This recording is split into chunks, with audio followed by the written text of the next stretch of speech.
എടാ നൗഫലെ, നീ ഇതുപോലത്തെ സ്ഥലത്ത് വന്നിട്ടുണ്ടോ? ഞാൻ വന്നിട്ടില്ല. ഇതെവിടെ സ്ഥലം നിനക്കറിയാമോ? എനിക്കറിയാൻ വയ്യ. ഇത് ഒമാനിലാണ്. നമ്മളിപ്പോ എവിടെ ഉള്ളത്? നീ നിനക്ക് UAE വിസിറ്റ് വിസയല്ലേ ഉള്ളത്?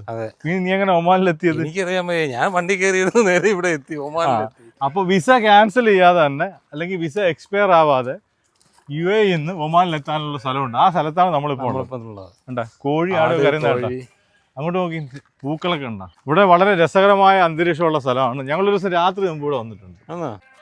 അങ്ങോട്ടൊരു വഴി കിടക്കുന്നല്ല. ഇതിന് നമ്മളെ നാട്ടിൽ ബദാങ്ക എന്ന് പറയും. എന്തോ ബദാങ്ക എന്ന് പറയും. ഇവിടുത്തെ ഇതിന്റെ പേരെന്തോന്ന് അറിയാമോ? ഇതിന്റെ പേരാണ് ലൂസ്. ഇത് ഭയങ്കര വില, 45 രൂപ. നമ്മളിപ്പോ ഫ്രൈഡേ മാർക്കറ്റിൽ ഇതിന് 45 രൂപയാണ്. ആപ്പിളിന് 7 രൂപയുള്ളൂ. ലോസ് എന്ന് പറയും.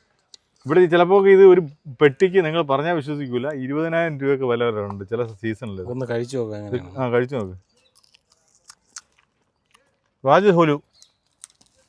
കുഴപ്പമില്ല, നല്ല മധുരം ഉണ്ടെന്നാണ് അറബി പറയുന്നത്. വാജിദ് ഹുലു എന്ന് പറഞ്ഞത് ഇതിവിടെ ഫ്രീ ആയിട്ട് കിട്ടി. അപ്പോൾ ഇതൊക്കെ പോകുമ്പോൾ നമ്മൾ പറിക്കൊണ്ട് പോയാൽ അതുകൊണ്ട് കൊടുത്ത 40 രൂപ കിട്ടും. കിലോ 45 രൂപയാണ്. ഇതാണ് ലോസ് എന്നാണ് പറയുന്നത്. നമ്മുടെ നാട്ടിലെ ബദാങ്ക പോലത്തെ കായാണ്. ഇവിടെ വീണ് കണ്ട പഴുത്ത് പാഴിപ്പോവാണ്. തൊലി എന്ന് പറഞ്ഞാൽ ഭയങ്കര പുളിപ്പാണ്. പക്ഷേ ഇവിടുത്തെ ബദാമിന് നല്ല മധുരമാണ്. അതുകൊണ്ട് ഇവിടെ ഒരുപാട് കിടപ്പുണ്ട്. കുറച്ച് പറിക്കൊണ്ട് പോകണേ പോകുമ്പോൾ. വരി കണ്ട, നാട്ടിലെ പോലെ വലിയൊരു പുളിമരം നിൽക്കുന്നുണ്ടോ? ഇതിപ്പോൾ ഇതുപോലത്തെ ഒരു കാഴ്ച കാണണമെങ്കിൽ നമ്മൾ ഒന്നുകിൽ സലാലയിൽ പോകണം, അല്ലെങ്കിൽ നമ്മളെ നാട്ടിൽ പോകണം. കണ്ട ഇവിടെ പൂക്കളൊക്കെ വീണ്. ഇത് ഏത് ചെടിയുടെ പൂക്കളാണ്? ദമാസ് മരത്തിൻ്റെ പൂക്കളൊന്നും വേറെ ഏതൊരു പൂ. ഇത് ഈ പൂ ഓർമ്മ നമ്മൾ അത്ര ഉണ്ടാക്കാൻ വേണ്ടി അത് തന്നെ കണ്ട തറയിലുണ്ട പൂക്കളൊക്കെ വെതറി ഇട്ടതുപോലെ കിടക്കുന്നു. ഇത് ഈ ചെടിയുടെ പൂവല്ല കേട്ടാ. ഇത് മോളിൽ നിന്ന് വീണിട്ട് അതിന്റെ പൂച്ചെടി പോലെ നിൽക്കുന്നു. അതിന്റെ പൂവല്ലേ അതിന്റെ പൂവല്ലേ കണ്ടെത്തുന്ന ഇതാണ് ആൾമാറാട്ടം എന്ന് പറയുന്നത്. ഇതൊക്കെ വലിയ പനയെന്ന് ഈത്തപ്പഴം വീണിട്ട് റോഡിലെല്ലാം ടാർ ഇതുപോലെ കിടക്കുന്നു അല്ലേ? അങ്ങോട്ട് അവിടെ കുറെ ആൾക്കാർ വേറെ നിൽപ്പുണ്ട്.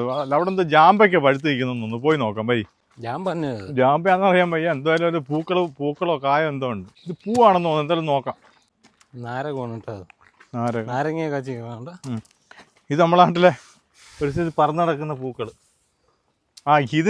ഇത് ജാമ്പയ്ക്ക് എന്നുള്ള ഇത് ഇതുണ്ടോ? ഇത് പൂവായത്. ഈ പൂവിന് നിങ്ങളുടെ നാട്ടിൽ എന്താ പറയുന്നത് അറിയാമോ? നമ്മളെ നാട്ടിൽ കൊല്ലത്തൊക്കെ ഇതിന് സായിപ്പ് മാതാമ എന്നാ പറയുന്നത്. ഇതാണ് നല്ല പൂ. നല്ല ഇത് അടുത്തുനിന്ന് നോക്കിയാലേ വളരെ സൗന്ദര്യമുള്ള പൂവായത്. 2 കളർ വരുന്നുണ്ടായിരിക്കും. സായിപ്പ് മാതാമ. നമ്മളെ കൂർക്കയുടെ ഒരു മണമുണ്ട് ഇതിന്. ഒന്ന് മണത്ത് നോക്കി, ഇലയൊന്ന് മണത്ത് നോക്കി. ഒരുപാട് സൈസ് തത്തയൊക്കെ നോക്കടാ. വലിയൊരു മൂവാണ്ടൻ മാങ്ങ ചെയ്യുന്നു. അത് മൂവാണ്ടൻ അല്ലല്ലേ, 4